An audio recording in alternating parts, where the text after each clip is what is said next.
So, Second Kings 5. So, it's so Naaman was a commander of the army of the king of Aram, and then they actually he had leprosy, and they actually took a captive a young girl from Israel. But God used this girl, like she had like a heart, like instead of being bitter towards these people who captured her, um she was, I guess, kind to Naaman, and kind of like felt for his being in a as a state with a disease. And so she actually, if only my master, like that's such a like sweet word that she used. It's like she wished for him to be well. And so I thought that that was just so sweet. And so he was he he the king of Aram then wrote a letter to the king of Israel to ask send to him to send someone to cure Naaman. But Elisha knew of it, and he uh told Naaman asked told the king to have Naaman come to him, but he didn't go out and greet Naaman or anything. He just sent a messenger. And so that kind of like Naaman made, I guess Naaman was highly regarded, so he is probably a little bit prideful and being treated in this way. And so he was angry. But his servant, he had very good servant. His servant even said to him, "My father." So like a very like endearing and close relationship, and one of humility. And he spoke so wisely. If the prophet had told you to do some great thing, would you have not done it? And so this is like something that make him humble himself.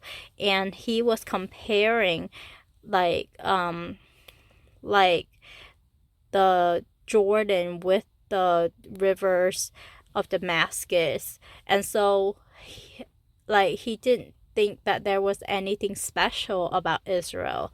But God, through this, showed him that God is special, and God is the only one to be worshipped, and God is real. And actually that's what he understood from this experience. He knew he wanted to bow down to no one except to God, but he did have to bow down because the king, his king, like obviously prayed to another god, and he actually said, "May the Lord your God forgive your servant for this." So after he realized that it was God who healed him, like he he totally knew what God expects. God does not want any rival, and because he is in like a position that is kind of compromised, he asked for forgiveness, and Elisha said, "Go in peace." And how wonderful God is to like understand people and their circumstances, and just even though he is a jealous God and he would tolerate no rival, he sees the heart, not the action. Like we might be bowing down to help the king bow down to his God, but in our heart we like revere God. But then this is Naaman. We also see how God vindicate and kind of like hold up people like Shadrach, Meshach, and Abednego, and Daniel, who would not bow down even in the face of death. So obviously Naaman is a new like believer, but for Shadrach, Meshach, and Abednego, their resolve is much stronger. They would not even do like things even in the face of death. So we can see that different people respond to similar situation differently, but the fact that Elisha told him to go in peace and that God tolerates that, it just makes me in awe of the mercy and just the love of God.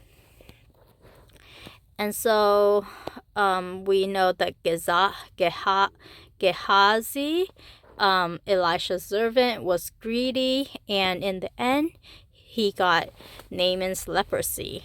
And so he traded that for 2 talents of silver or something like that, and 2 set of clothing. So, yes, there was a reason. The